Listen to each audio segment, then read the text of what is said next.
Hey, Hawkeye fans, Chad Leistikow, Kennington Smith of the Des Moines Register, Kennington. We were just talking on the walk out of the press conferences, just how you can't even explain how strange this season is to anybody. And it is a non-repeatable formula, yet the Hawkeyes do it yet again, outgained by 100-plus yards, give up 300-plus rushing yards. Hey, that's no problem. We'll just give up 10 points and win this thing 13-10 with 2 turnovers in the final 5 minutes. Yeah, it's kind of like one of those things where someone might ask you, like, "Oh, how did you do that?" And you tell them, like, "It only worked for me. I don't think it's going to work for you."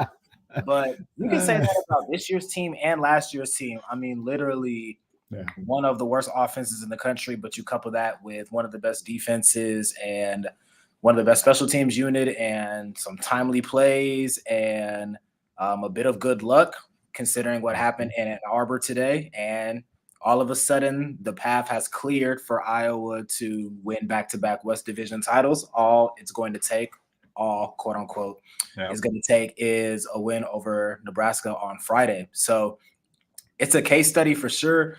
I don't know what conclusions you would draw from it other than you probably should never try to replicate this again. But for the here and now, I mean, it's just been crazy. I can't even put it into words. I think I tweeted that earlier.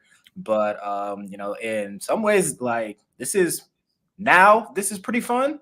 Like these last 4 weeks have been there's been a lot more laughs and all of that than the previous 3 weeks and even earlier into the season. So I've been enjoying the season and enjoying this ride, and there's going to be no shortage of excitement leading up to Friday and then on Friday's game as well.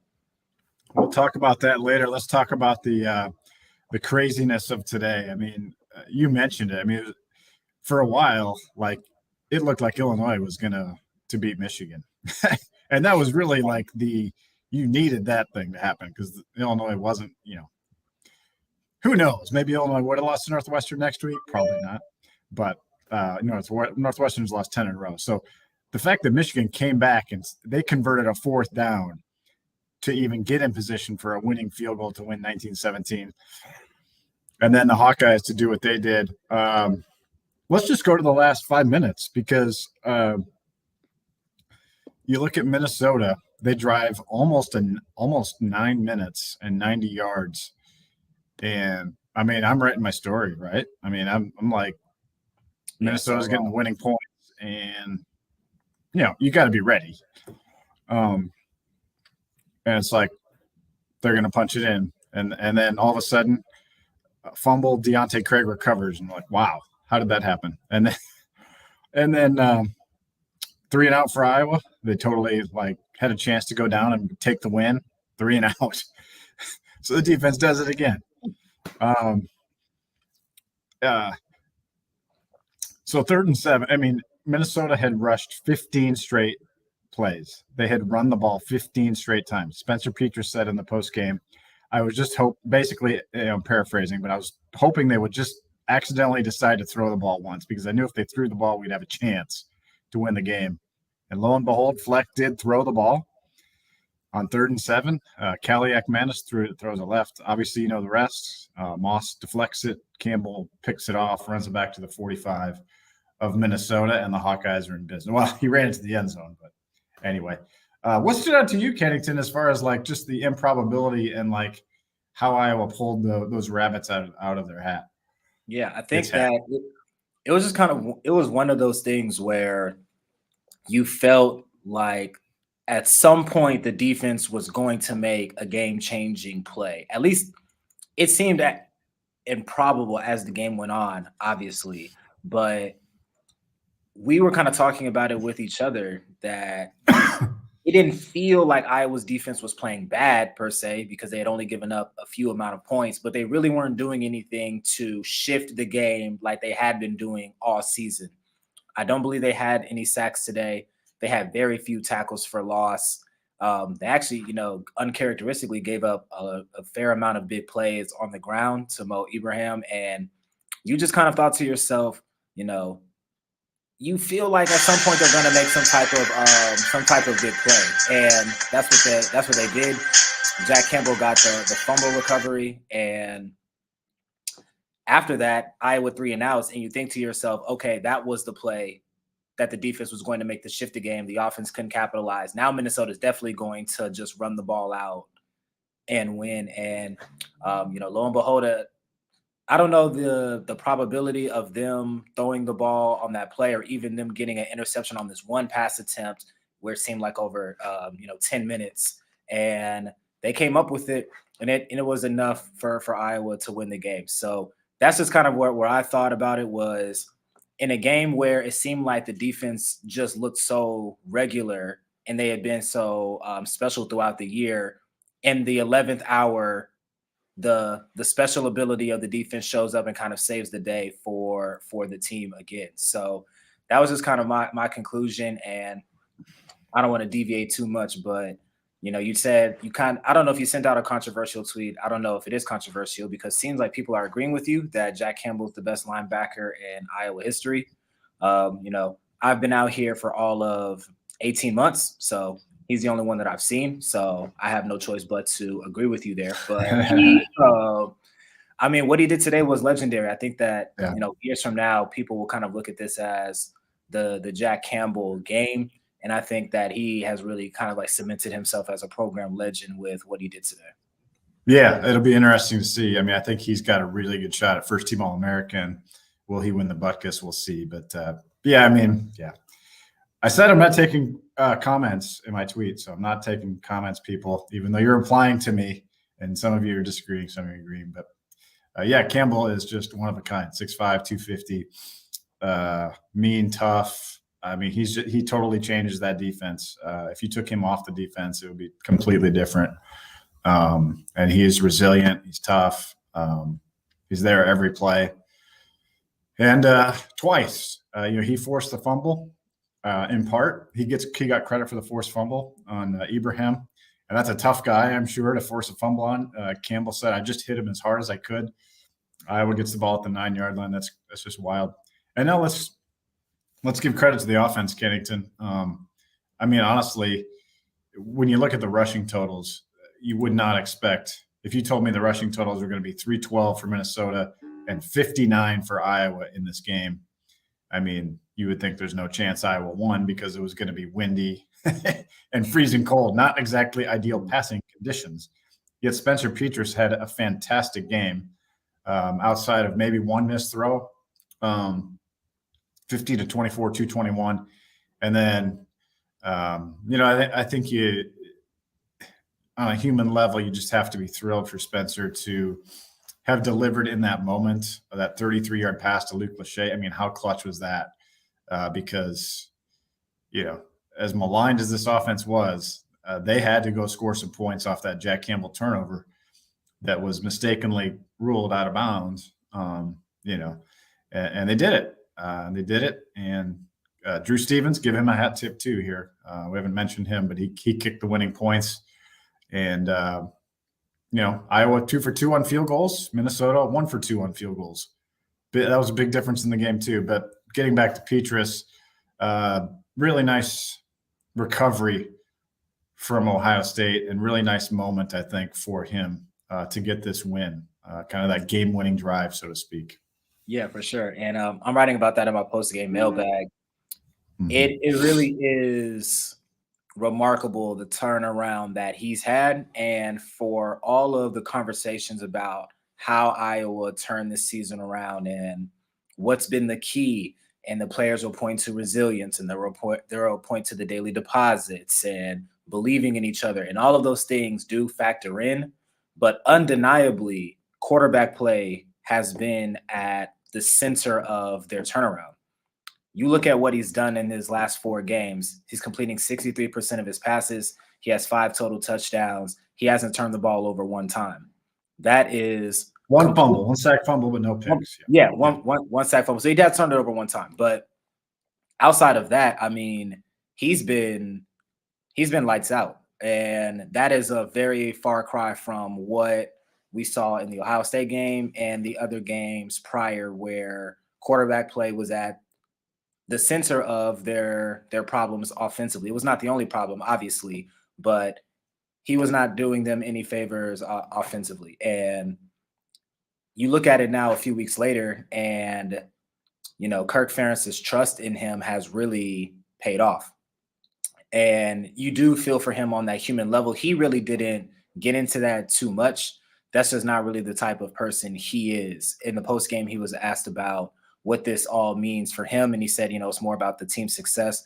But Kirk Ferentz did speak to that, and he said that in some ways, the adversity that he's gone through, not just this year, but throughout his time at Iowa, is going to prepare him to do whatever he's going to do in for the rest of his life. And it is kind of cool to see him have this opportunity and just kind of making this a full circle moment. He got benched at Ohio State about a month ago. And on Friday, he'll have a chance to play for a second straight division title on senior day at Kennington.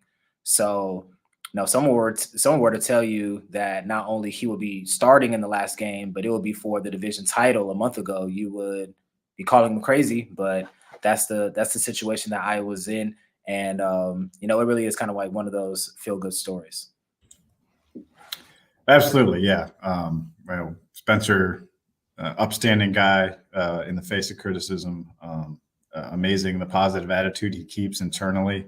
I know it's been hard on him at times, but glad, good stuff there, Kennington.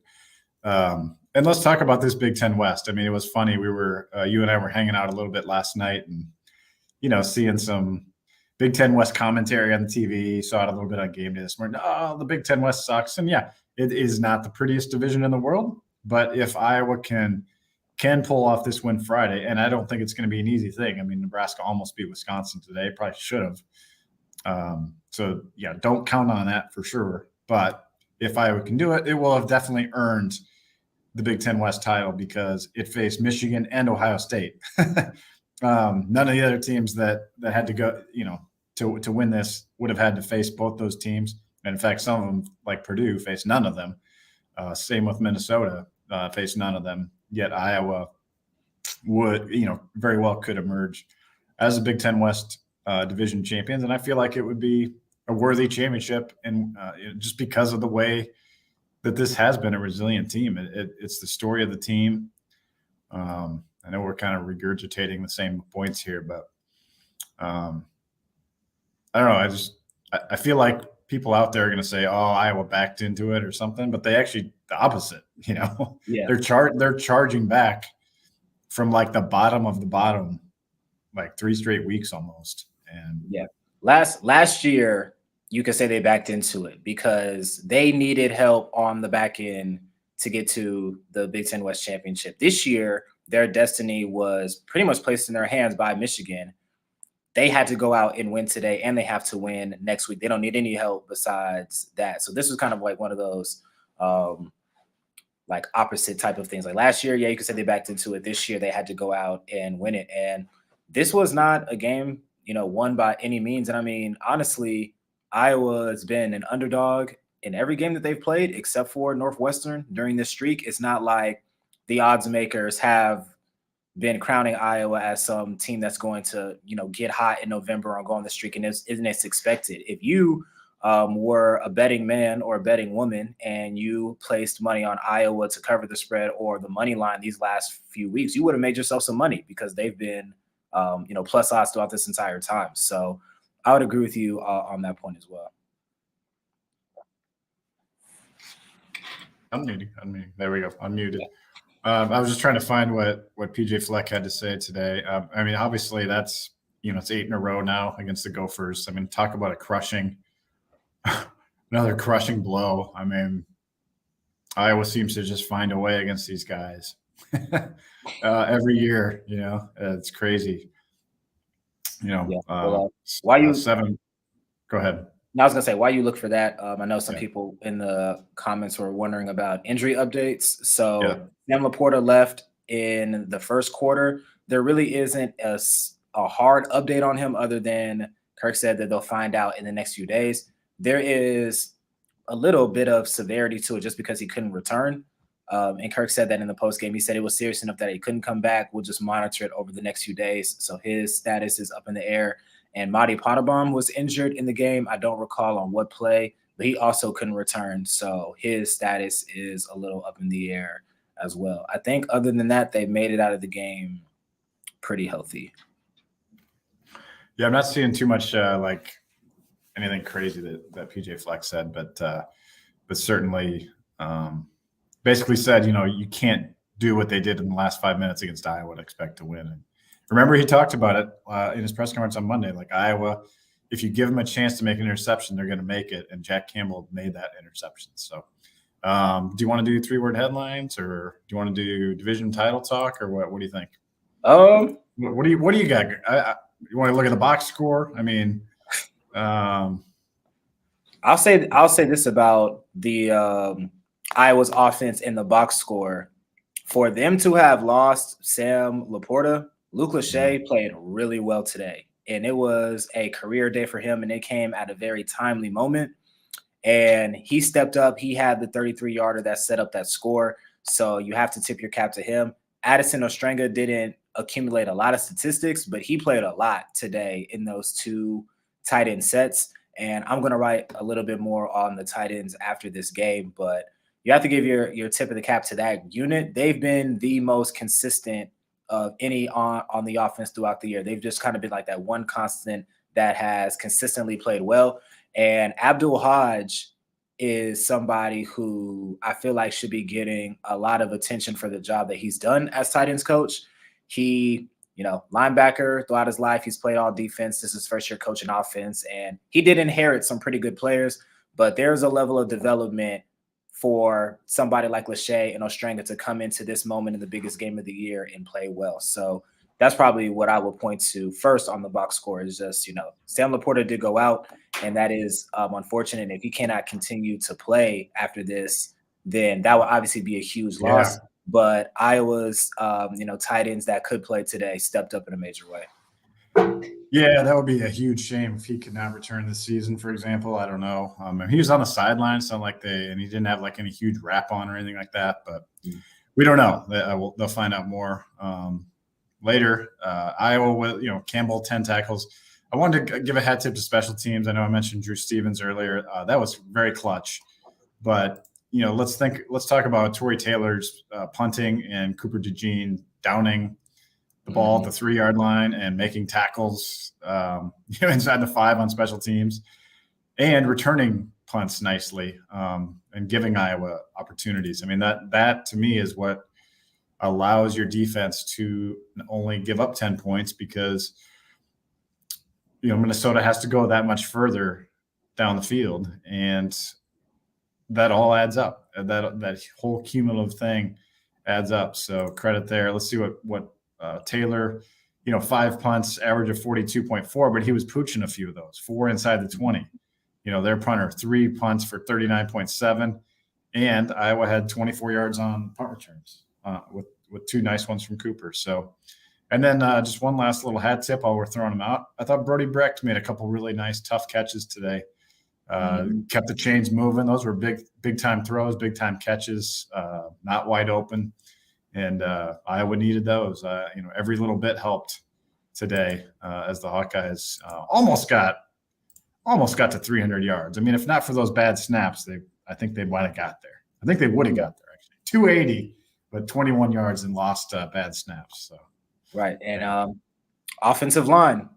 Offense was not great in totality today, but the offensive line only gave up 1 sack and 1 tackle for a loss. Compare that to what happened against Wisconsin. I mean, huge turnaround by that group. And Spencer had, pretty good amount of time to throw today also. So offensive line had the bounce back game that they were looking for as well. Yeah. Hey, by the way, you mentioned Abdul Hodge. He likes the Jack Campbell tweet. You people out there. It's settled good. It's done. Let's do some 3-word headlines. Let's sift through some of those. And we got more work to do after this. We got to kind of hustle. Hawkerella, great teams cover. Seriously, the Hawkeye, like you said, that is kind of crazy. They've been underdog the last 3 weeks. And this one right. Yeah, exactly. This one from John Richmond, who is Mason Richmond's dad. So we got a Hawkeye parent chiming in on the 3-word headline. Lunch pail boys. Like they Nice. are. That's very characteristic of Iowa's entire team. Whenever you talk to these players about the turnaround, literally all they talk about is just going to work each and every day and those incremental improvements building on each other and ending up in something like this. So very on spot 3-word headline there. Absolutely. Kenzo at Coaches says, "We hate losing." That got a lot of likes. In the vein of the Who Hates Iowa. And then also in that vein, Mark Emmert recently resigned. I can't believe it. From Press Citizen. It says, "Who doubts Iowa?" I like that one. Yeah. At this point, you can't. I mean, it's hard. Yeah, it's hard. It's hard. It's hard to.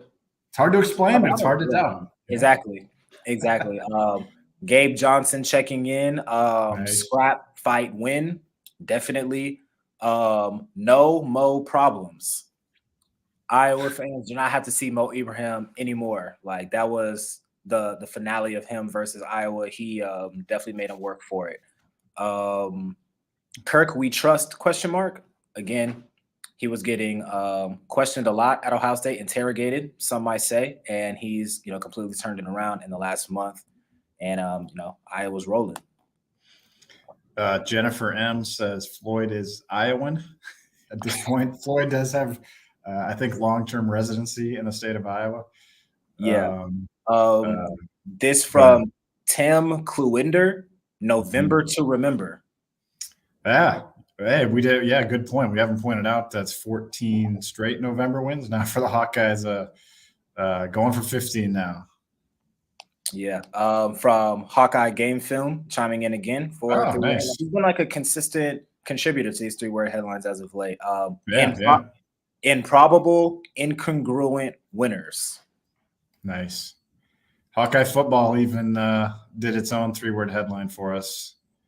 It wasn't actually replying to us, but still, I know they had us in mind. Yeah. Found a way. Literally, it's a picture of Jack Campbell hugging a crying Kirk Ferentz. If that's not a perfect image of to sum up this game, that's pretty crazy. Yeah. Here's one. Eric Munson said that this was an early leader, and this was unintentional by me. But we were talking about the weather. Obviously, was a huge part of today's game. I tweeted earlier, not enough layers. That's my own submission in the 3-word headlines. It was freezing out there. Yeah. Like it was so cold. Oh man, I don't know if you guys are going to see me soon. The lights at the stadium are going out here, so we'll have to wrap up here in a minute. But right, we're talking too well about Iowa and too much about Minnesota's downfall, and now they're cutting off the lights. They're like, all right, it's time for y'all to go. Yeah. Joel Krauscher says Jack the Ripper. Definitely the turnover grabber today. Yeah, I'm seeing a lot of Captain Jack Campbell, kind of like Captain Jack Sparrow, I believe. And then we have one in the comments that says Rose Bowl bound. Maybe it is not. Ohio State and Michigan did look a little vulnerable today, I would say. Right. So that would be the most unbelievable thing if we're talking about something like that in a couple of weeks. But yeah, and I mean, we touched on this in a previous show. There's a lot of motivation for Iowa, regardless of who they play in the Big Ten championship of Michigan or Ohio State. Michigan's health with Blake Corum and Donovan Edwards is a little bit up in the air, so I feel like Ohio State is favored. And you got to imagine that Iowa would love a shot at Ohio State again, given what happened in Columbus. But obviously they have a game on Friday that they have to win first. Absolutely. All right, let's finish up here the last couple minutes. But Kayvon Merriweather came into the post game, was not a fan of the weather. He's kind of done with that, and the weather looks a lot better this week for Iowa and Nebraska, at least in early, maybe the 30s, 40s. That's much, much better than this was. And then the game after that, if Iowa wins, would be in dome conditions, Kennington. So this might be the last cold game. I mean, next week's gonna be cold, but not like this. So, what do you expect? I mean, what do you expect from Iowa? Historically, they've mastered this short week against Nebraska. That said, since Scott Frost was hired, the margins have been very, very narrow for the Hawkeyes against the Huskers. They've played them tough. Yeah, I expect it to be. I don't know if it will be as close as the game that we saw today between Iowa and Minnesota, but I expect it to be a hard-fought game. I mean, Nebraska.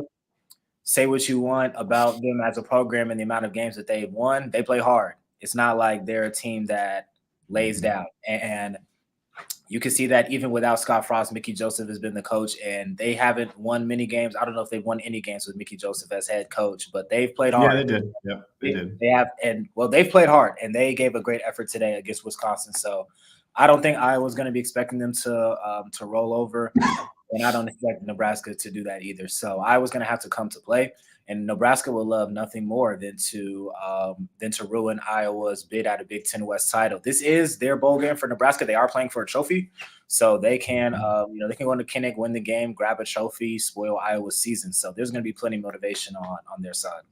Yeah, I'm just looking at the box score here. Nebraska actually only had 171 yards of offense against the Badgers and gave up 235 rushing. So I'm not exactly sure why it was so close, but so I mean, I guess that box score I feel like portends well for Iowa.